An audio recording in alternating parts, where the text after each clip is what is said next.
நமஸ்காரம். உங்கள் அன்பிற்கும் அபிமானத்திற்கும் உரிய வித்யாபத்திரன் விஆர் ராஜா கொளத்தூர்லேருந்து பேசுகிறேன். இன்றைக்கி என்னுடைய 42வது வீடியோ ரிலீஸ் ஆகுது. இந்த அஷ்டாட்சர மூர்த்தங்களில் we are nearing ending the topic. இன்னும் 1 or 2 டேஸில் முடிஞ்சிடும் அது அஷ்டாட்சர மூர்த்தங்கள். அப்புறமா மெயினாக தேவி பற்றி தான் இருக்கும். இப்போ இன்றைக்கி பார்க்கக்கூடிய மூர்த்தங்கள் வந்து யோக தட்சிணாமூர்த்தி. தட்சிணாமூர்த்தி ஆல்ரெடி பார்த்தாச்சு. நம்ம தென்முக கடவுள்ன்ற தட்சிணாமூர்த்தி பார்த்தாச்சு. யோக தட்சிணாமூர்த்தி, இந்த யோக தட்சிணாமூர்த்தி வந்து பல்வேறு இடத்துல வெவ்வேறு மாதிரி இருக்குது. ஹிருதயத்தில் ஒரு தன்னுடைய அந்த மோதிர விரலை வச்சுருக்க மாதிரி ஒரு ரூபம் இருக்குது. அதை வந்து ஒரு காலம் படைச்சிட்டு அதை கொஞ்சம் குத்து காலாட்டம் வச்சுட்டு ஒரு காலம் தொங்க விட்டுனா மாதிரி. தக்கோலம் இருக்குது அரக்கோணம் பக்கத்தில், அங்கே இருக்குது தட்சிணாமூர்த்தி. யோக தட்சிணாமூர்த்தி ரொம்ப வித்தியாசமான தட்சிணாமூர்த்தி. பெரிய உருவ கடத்தில் 6 அடி உயரம் இருக்கும். அது இந்த ஓவரால் ஹைட் பார்த்தா தக்கோலத்தில் ஜலநாதீஸ்வரர் அப்படின்னு ஒரு கோவில், கிரிராஜ கன்னிகாம்பிகைன்னு தமிழ்நாட்டிலேயே வடக்கு பார்த்த அம்பாள் வந்து 2-3 கோவில் தான் இருக்கா. அதில் தக்கோலத்திற்கு இருக்கிற ஜலநாதீஸ்வரர் கோவிலில் இருக்கிற அம்பாள் வந்து கிரிராஜ கன்னிகாம்பிகை. அவள் வடக்கு பார்த்துருப்போம். அங்கே உமா மகேஸ்வரர் இந்த லிங்கம் வந்து மாவு போல் இருக்கும், அரிசி மாலை பண்ண மாதிரி இருக்கும். அதில் பார்வையோட தனஸ்தானம் வந்து ப்ரெஸ் பண்ண மாதிரி இருக்கும். சில காலங்களில் பிங்க் கலரில் இருக்கும். அது ஒயிட் தீண்டா திருமேனி. அது அங்கே இருக்கிற இந்த தட்சிணாமூர்த்தி ரொம்ப வேறுபாக சொல்லுது. நிறைய பேர் அதை பற்றி சொல்லியிருக்கா. நிறைய ஆர்டிகல் வந்திருக்கு, நிறைய புத்தகங்களே போட்டிருக்கா அதை பற்றி. அந்த தக்கோலத்தில் இருக்கிற கோவிலில் ஒவ்வொரு ரூபமும் வித்தியாசமாக இருக்கும். தட்சிணாமூர்த்தி லிங்கோத்பவருக்கு பதிலாக இது இருக்கும். மகாவிஷ்ணு உட்காந்துட்டு இருப்பார் பின்பக்கத்தில். அதெல்லாம் வெரி ரேர் ஃபினோமினன். கட்டாயம் பார்க்கணும். துர்க்கை வந்து ரொம்ப அழகாக இருக்கும். 6 அடி உயரம் துர்க்கை. அது தக்கோலத்தில் கட்டாயம் விசிட் பண்ண வேண்டியது.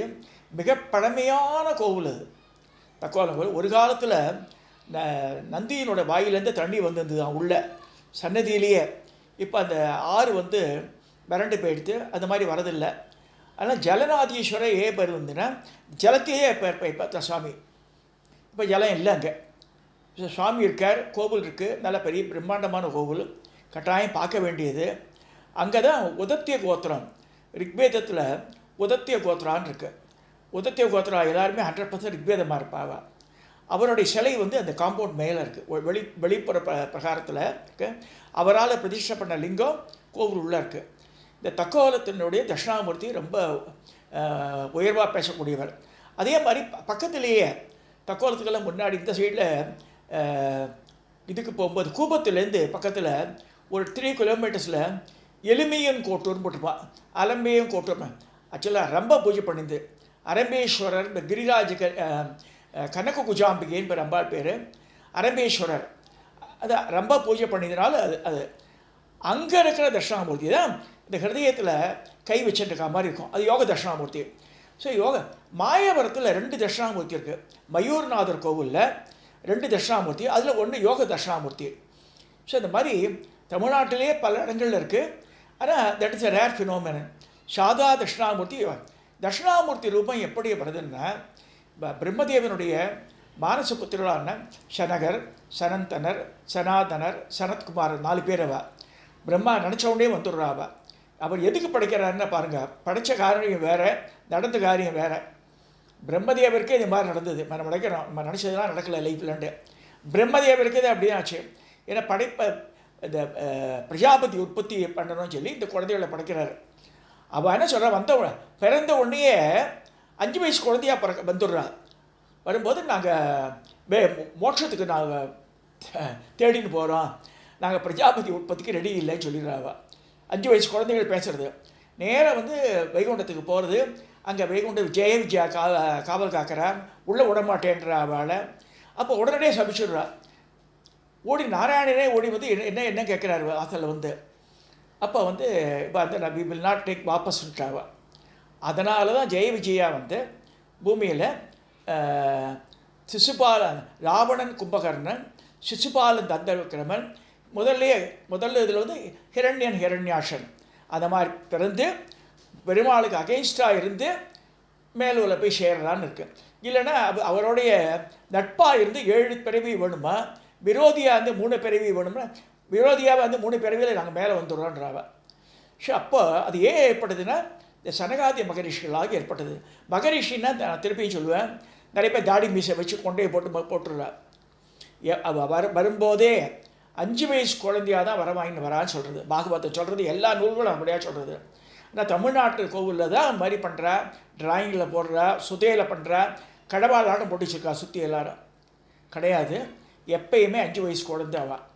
ஸோ அந்த மாதிரி தான் அந்த சனகர், சனந்தன, சனாதன, சனத்குமார். இந்த சனத்குமார்கிட்ட வந்து பரமேஸ்வரன் கேட்குறாரு, தபஸ் பண்ணிட்டு இருக்கும்போது, உனக்கு என்ன வரம் வேணுன்ற? எனக்கு எதுவும் வேண்டாம், நான் அப்போ தியானத்தில் இருக்கேன், உனக்கு என்ன வரம் வேணும்னு பரமேஸ்வரன் கேட்குறாரு சனத்குமாரர். எனக்கு பிள்ளையா பிறக்கணும்னு சொல்லிடுறார். அது முருகப்பெருமான் வந்து அவருடைய அவதாரம் சொல்லப்பட்டிருக்கு. ஸோ இதெல்லாம் வந்து தட்சிணாமூர்த்தியினால தான் உருவானது. இந்த கதையே வந்து இது எப்போன்னா இந்த யோகத்தை அவளுக்கு சொல்லித்தரார். சனக சனந்தன வாழ்க்கையில் சொல்கிறான்னா இந்த பஞ்சபூதம் தான் உடம்பையே இயக்கிறது. அதில் வந்து நம்ம வந்து அந்த தேர் வந்து எதுன்னா இந்த பஞ்சபூதங்களான தேரில் நம்ம வந்து இந்த ஆன்மா உட்காந்துருக்கு. அது வந்து அந்த மரமாகிய அந்த குதிரை ஓடுறது. அதை வந்து எப்படி கட்டுப்படுத்தணுன்னா நல்லபடியாக அந்த தேர் பாகன் இருக்கான் இல்லையா, அவன் வந்து நல்லவனாக வந்து அறவழியில் செலுத்தினா நம்ம புத்தி நல்லபடியாக போகும். அவன் வேறு மாதிரி செலுத்தினா புத்தி வேறு மாதிரி போகிறது. நம்ம நினைக்கிற நிறைய பேர் பார்க்குறோம், நல்ல அப்பா அம்மா குழந்தை இப்படி போயிடுதுனோம்னா இந்த மனசை கட்டுப்படுத்தலைன்னா அப்படிலாம் போகிறது சொல்லப்படுறது. அது உபதேசிக்கிறார் யார்? யோக தட்சிணாமூர்த்தி உபதேசிக்கிறார் சனத்குமாரருக்குன்னு சொல்லியிருக்கு. ஸோ அந்த வடிவம் தான் யோக தட்சிணாமூர்த்தி வடிவம். அதில் 2-3 வேரியேஷன் சொல்லியிருக்கா.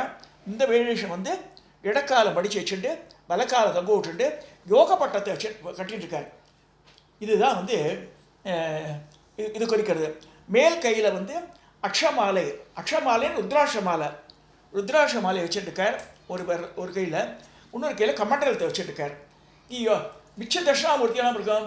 இங்கே வந்து நெருப்பு வரும், நெருப்பு இருக்கா மாதிரி இருக்கும். ஸோ இந்த இடத்துல வந்து டபரும் இருக்கா மாதிரி இருக்கும், வேறு மாதிரி காமிச்சிருப்பாள். பட் யோக தட்சிணாமூர்த்தியில் ருத்ராட்ச மாலையும் கமண்டலமும், இந்த கையில் வந்து சின்முத்திரையும், அந்த கையில் வந்து கெஜகஸ்தம் இருக்குது. அப்படியே கையை தொங்க போட்டுட்டு அந்த முழங்காலை பிடிக்கிற மாதிரி. இது வந்து யோக தட்சிணாமூர்த்தி வடிவம். அது முதல்ல பார்த்துருக்கோம்.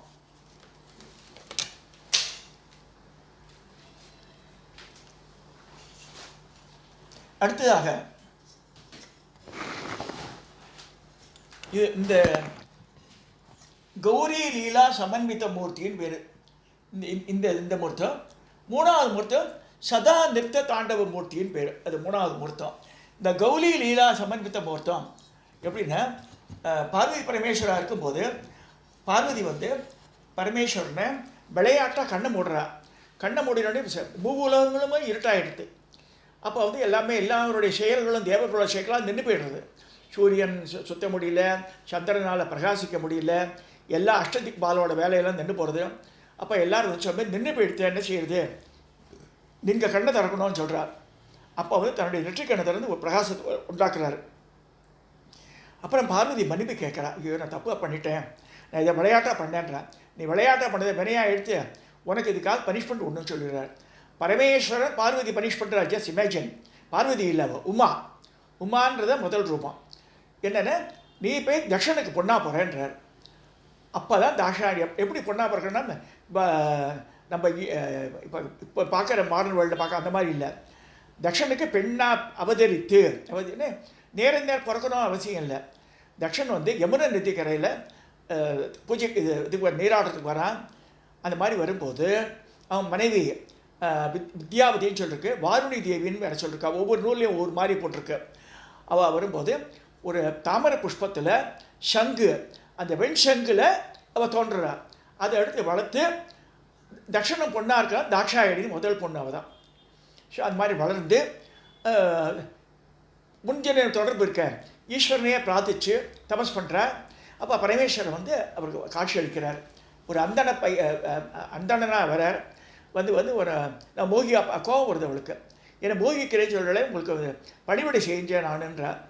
அப்போ தான் ரூபத்தை காமிச்சு, இல்லை நான் தான் இதில் கைலாசம் வந்து புரிஞ்சுட்டாவும் புரிஞ்சு மன்னிப்பு கேட்குறா. நான் வந்து உன்னை சரியான நேரத்தில் கல்யாணம் பண்ணிக்கிறேன்னு சொல்கிறார். இதை கேள்விப்பட்ட தக்ஷன் வந்து அவருக்கு கல்யாணம் பண்ணி கொடுத்துட்றான். அப்போல்லாம் சண்டையெல்லாம் வரல, பின்னாடி தான் அந்த சண்டையெல்லாம் வருது. ஸோ அந்த மாதிரி வரும்போது தக்ஷ பிரஜாபதிக்கும் சிவனுக்கும் இந்த கருத்து வேற்றுமைகள்லாம் வர ஆரம்பிச்சிடுறது. ஏன்னா தாட்சாயணி கல்யாணத்தும் போது எல்லாரும் சகல தேவர்கள் கூடியிருக்கா, எல்லாரும் இருக்கா, டக்குன்னு தேவர்களோட மறைச்சி போயிடுறா பரமேஸ்வரன். தாலி கட்டி முடிஞ்சு சாப்பாடு கூட ஆகலை, எவ்ரிபடி டிஸப்பியர்ஸ். ஸோ தக்ஷன் வந்து அது ஒரு இது இன்சல்ட்டாக நினைக்கிறான், தன்னை வந்து அவமதிச்சுட்டு போயிட்டாருண்டு. ஸோ அதுலேருந்தே ரெண்டு பேருக்கும் அப்போ பிரம்மதேவர்லாம் வந்து கொஞ்சம் அவளை வந்து சமரசம் பண்ணுறதுக்காக திரும்பி கேட்குறா. தக்ஷன் வந்து தக்ஷனுக்கு புத்தி சொல்கிறார். தக்ஷன் திரும்பி கைலாசத்துக்கு போகிறான். நந்தி தேவரை விட மாட்டேன்றார். அந்த இந்த விநாச காலங்கள் வருங்கும்போது இந்த புத்தியும் விபரீதமாக இது இருக்குது. விதி வழி மதி செல்லுன்னு இருக்கு. விதியை மதியாக வெல்லலாம், அதெல்லாம் யாரும் வெல்ல முடியாது. விதி வழி மதி செல்லும். ஸோ இப்படி தான் போக வேண்டாம்னு சொல்லுவா சில பேர். அது மீறி போய் அவன் பையன் ஆக்சிடென்ட் ஆகிடும். ஏன்னா அந்த விதி வந்து இழுத்துன்னு போயிடுது. இது வந்து எப்படி அவாய்ட் பண்ணணும்னா நம்ம வந்து ஈஸ்வர பக்தி இருக்கணும். ஏதோ நம்ம இது கடவுளை வணங்குறோம், குலதெய்வத்தை வணங்குறோம், இதெல்லாம் பண்ணும்போது அந்த ஈஸ்வர பக்தி இருந்தாலே அந்த விதி வழி மதி போகாது, அதை அவாய்ட் பண்ணலாம். அது ஸோ இந்த மாதிரிலாம் ஆகி ரொம்ப ரெண்டு பேருக்கு டிஸ்பியூட் ஆகி பிரம்மதேவர் வந்து திருப்பி வந்து பிரம்ம யஜ்ஞம் பண்ணுறாரு. அதுக்கு பரமேஸ்வரன் வராமல் நந்தி தேவரை சொல்கிறார். தக்ஷன் பெரிய யஜ்ஞம் பண்ணுறான், அவரை இன்சல்ட் பண்ணணுன்றதுக்காகவே யாரை பரமேஸ்வரனை. அந்த யஜ்ஞத்துக்கு ஆவிர் பாகம் கொடுக்குறதுக்கு இப்படி தான் முதலாக கூப்பிடணும். மாப்பிள்ளையை விட்டுட்டு எல்லாரையும் கூப்பிட்றான். எல்லா தேவர்கள் வந்திருக்கார், நாராயணன் வந்திருக்கார், நான்முகன் வந்திருக்கார், எல்லாரும் வந்தாச்சு. ஸோ பரமேஸ்வரன் வரல. அவர் தாக்ஷாயணி மட்டும் வரா. அங்கே வந்து அவளை வந்து கண்டபடி பேசலாம், ஏசலாம். சொல்லும்போது அவர் சொல்கிற மாதிரி அப்பாத்துக்கு பொண்ணு வந்தால் அவளை உபசரிக்கணும், பால் தரணும்னு இருக்குது சாஸ்திரத்திலேயே. இப்போ காஃபி தரோம், வந்த உடனே பொண்ணு வந்தால் பால் தரணும்னு இருக்குது. அந்த மாதிரிலாம் பண்ணுறதுக்கு பதிலாக அவளை வந்து கோச்சுட்டு யோகாக்கின தன்னை உயிரை நீத்து ஹோமகுண்டத்திலே விழுந்துடுறாவோ. அந்த யஜ்ஞம் பாதியில் நின்று போய் வீரபத்திரர் தோன்றி தக்ஷ யஜ்ஞம் அழிபடுறது. இந்த மாதிரிலாம் ஆன பிறகு திரும்பி பார்வதி அவதாரம் நடக்கிறது சொல்லப்படுறது. ஸோ இந்த மாதிரி வரும்போது அவள் வந்து மன்னிப்பு கேட்குறா திருப்பியும் பார்வதி. அப்போ வந்து இவர் வந்து அவளை வந்து சமாதானப்படுத்துகிறார் யார் பரமேஸ்வரன். அதுதான் கௌரி லீலா சமன்வித மூர்த்தின்னு அவளுக்கு அது இதெல்லாம் சொல்லி பழசெல்லாம் ஞாபகப்படுத்தி அவளை திருப்பியும் பழையபடி கொண்டு வரார். அதுதான் இதை காமிக்கிறது. பரமேஸ்வரன் பார்வதியும் ஏக்கப்படத்தில் உட்காந்துட்டுருக்கா, அவளுக்கு வந்து அனுகிரகம் பண்ணுற மாதிரி இது. இந்த லீலை எப்படி நடக்கிறதுனா அவள் பண்ண சின்ன வேலையினால் கண்ணை மூடியதுனால உலகம் நடக்கிறது. அடுத்து சதா நிறுத்த தாண்டவ மூர்த்தின்றது இது நடராஜருடைய வடிவம். நம்ம நிறைய பார்த்துருக்கோம். எல்லா கோவிலையுமே ஆனந்த தாண்டவ மூர்த்தி, ஆனதண்டாபுரம்னு ஒரு ஊரே இருக்குது. இது வேறு மாதிரி இருக்குது. இந்த இது வந்து இடது காலை தூக்கிட்டு இருக்கு, இடது காலை கீழே வச்சுட்டுருக்காரு, வலது காலை தூக்கிட்டு இருக்கு. இது ரேர் ஃபினோமினன். மதுரையில் இந்த காலே வந்து இது வரைக்கும் இருக்கும். இது ஏன்னு சொல்லியிருக்குன்னா இந்த சதா நிறுத்த தாண்டவம் எப்பயுமே சாமி ஆடிட்டு இருக்கார் இங்கே கைலாசத்தில். அது காமிக்கிறது தான் அது. கீழெல்லாம் ரிஷிகள்லாம் இருக்கா, பரமேஸ்வரன் பார்வதி இருக்கா, நந்தி தேவி இருக்கார், பிருங்கி இருக்கார், சிங்கி இருக்கார், உமாதேவியாக இருக்கா, எல்லா தேவகணங்களுக்கு சூழ இவர் ஆடுற மாதிரி சொல்லியிருக்கு. இது வந்து எல்லா சிவன் கோவில்லையும் தெற்கு பார்த்து அமைஞ்ச சன்னதி. சதா நிறுத்த தாண்டவர் ஆனந்த தாண்டவ மூர்த்தியை சொல்லுவார். சிதம்பரத்தில் அப்படிலாம் சொல்கிறது. அது அந்த மூர்த்தத்தை குறிக்கிற வடிவம் அது. நம்ம வேறு நடராஜெல்லாம் பார்த்துருக்கோம், இந்த புஜங்கல் லலித மூர்த்தி அதெல்லாம் பார்த்தோம். அது இது வந்து வித்தியாசம், இது வந்து ஜென்ரல் காமன் ஃபீச்சர், எல்லா இடத்துலையும் இருக்கிறது. அது அதை பார்த்துருக்கோம். இன்றைக்கி இந்த 3 மூர்த்தங்களை பார்த்துருக்கோம்.